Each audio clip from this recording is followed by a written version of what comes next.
Si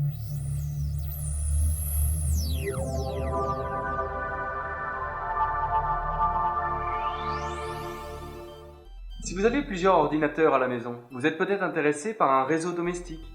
Le but est de transférer d'un ordinateur à l'autre des fichiers ou dossiers que vous avez enregistrés sur l'un des ordinateurs. Cet appareil va permettre à vos différents ordinateurs de communiquer entre eux. La connexion entre votre ordinateur et le routeur peut se faire de deux manières différentes. La première, par un câble Ethernet, ou sans fil, par Wi-Fi. Aujourd'hui, la plupart des modems vendus par les fournisseurs d'accès à Internet sont équipés avec la fonction routeur. Laetitia va nous montrer comment configurer vos ordinateurs pour votre nouveau réseau. La première étape consiste à créer un groupe de travail. Allez dans Panneau de configuration,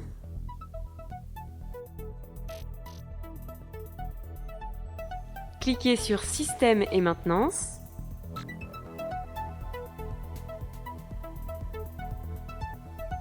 cliquez ensuite sur Afficher le nom de cet ordinateur, puis sur Modifier les paramètres. La fenêtre Propriétés système s'affiche. Cliquez sur le bouton Modifier. Vous avez alors la possibilité d'entrer un nouveau nom de groupe de travail.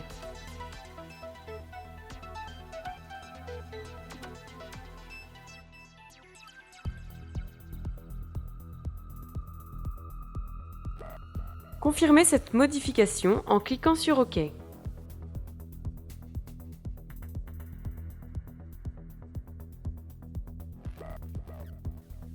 Redémarrez ensuite votre PC. Vous devez répéter cette opération pour tous les ordinateurs du réseau domestique. Passons à l'étape suivante, le partage des fichiers. Cette fonction vous permet de partager des dossiers avec le reste de votre réseau domestique. Il est possible de partager une partition, mais je vous déconseille fortement de le faire pour votre partition système, généralement appelée disque local C. Vérifiez que les ordinateurs se reconnaissent. Leurs noms doivent apparaître dans l'onglet Réseau de votre explorateur. Cette étape vous permet de vérifier que votre réseau est correctement installé. Pour effectuer un partage, faites un clic droit sur le fichier ou dossier concerné et cliquez sur Propriétés.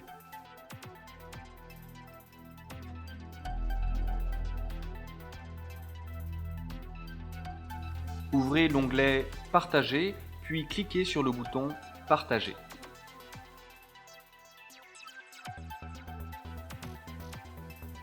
Vous avez ensuite la possibilité de définir les utilisateurs de votre réseau qui auront accès à ce dossier.